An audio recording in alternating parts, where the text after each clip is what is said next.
like sports. Well, let me ask you something. Do you also happen to be fucking retarded? Yeah, I didn't watch Steins Gate because the idea of getting trapped in a time loop just sounds really unappealing to me. I mean, like, why even watch One Punch Man? He just kills everybody in one punch. That doesn't sound interesting. I mean, like, I have to ask, like, what do you think a sports anime is? Are you expecting that you're just gonna be watching people play sports? Like, that's all it's gonna be? Because I don't think they'd be that popular. Sports anime have never caught on in the West because of the fact that anime in the West is only enjoyed by fucking nerds, and even though there are plenty of nerds who like sports, most of them don't, and they will just ignore any sports anime that come out because it doesn't pertain to their nerdy interests, or, I don't know, reminds them of jocks who used to beat them up or something. But Japan has a very different perspective on sports. Not only are there plenty of sports anime which have been hugely successful even outside the realm of the typical anime viewing audience, but anime fans don't seem to have this massive bias against sports.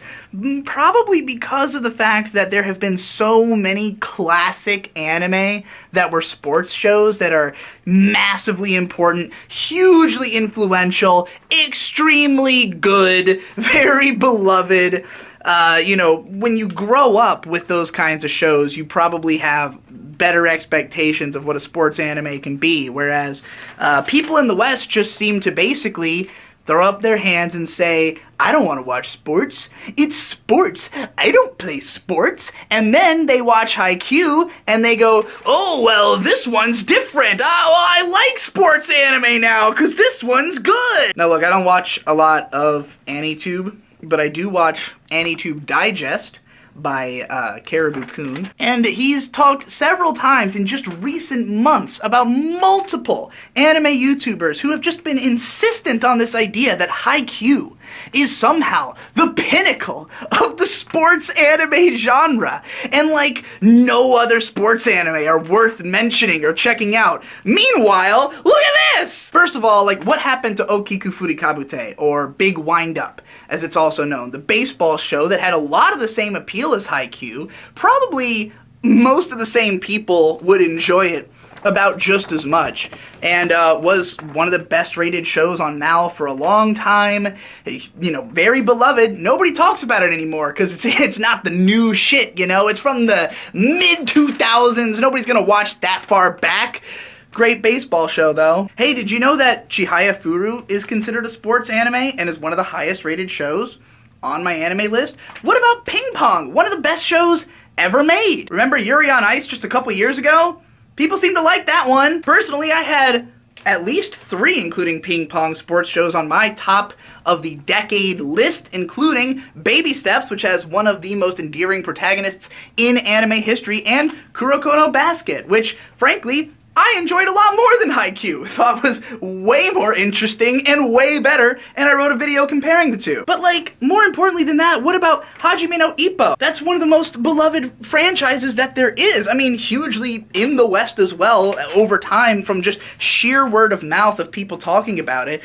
I mean, that's one of the hypest fucking anime that there is. Hell, just like last season, there was a solid sports drama, Hoshiai no Sora. And it's not like sports can't be super unique and do something interesting. Like, remember One Outs, the show that was about sports gambling and everybody compared it to Kaiji? Or Giant Killing, which was about a coach and the strategies that he would come up with to help a soccer team. But all that's just recent stuff that I can confirm the quality of. What about all the classics? Ashita no Joe is one of the most important anime ever made from the 70s. It was so huge. It was not only like the biggest show on Japanese TV at the time, pulling numbers that anime can scarcely dream of today. But it wasn't because Japan was obsessed with boxing in the 70s. It was because it's a character-driven show with a emotional narrative that really stuck with people and left an impact, presented incredibly by one of anime's most influential and important directors, Osamu Dezaki, who would go on to a long and lovely career that you can learn all about by watching Caribou-kun's 12-part series on it. And moreover, even in the realm of shoujo, sports was massively important, with Attack Number 1, or Aim for the Ace, the volleyball and tennis shows respectively, from the 70s, adapted from manga, that were hugely influential on a generation of girls. I was just seeing Kikuko Inoue at Otakon recently talking about how Attack Number 1 was what inspired her to become a voice actress. In the 80s, one of the most popular manga authors of the decade was Mitsuru Adachi with his classic Touch, a romantic high school comedy, I guess, with a sports sort of, backdrop being about baseball, as most of his manga were. Most of them fairly popular, a ton of them adapted to anime, and all score very well. Anybody remember Yawata, the judo girl? You know, the one based on the manga by Naoki Urasawa, just the guy who made Monster and 20th Century Boys. But surely Yawata was just some random offshoot from him, from the 90s that nobody remembers, right? I mean, the anime only had 124 episodes. Did you know that Japan basically didn't have basketball at all until Slam Dunk?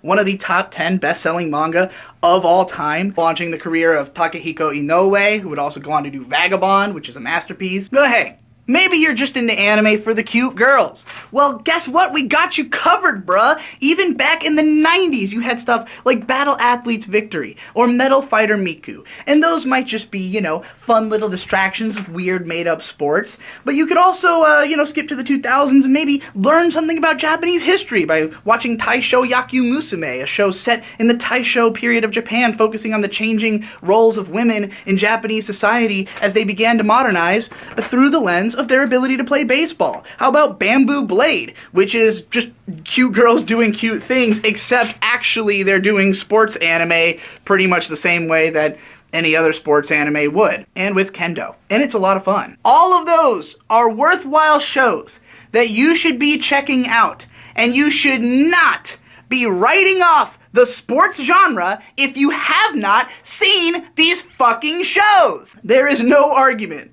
that can be made that these shows aren't massively important, influential, well-beloved, and deserving of your time, your energy, your effort to appreciate, to understand, to not speak about things you know nothing about. So please, I beseech you, watch these shows.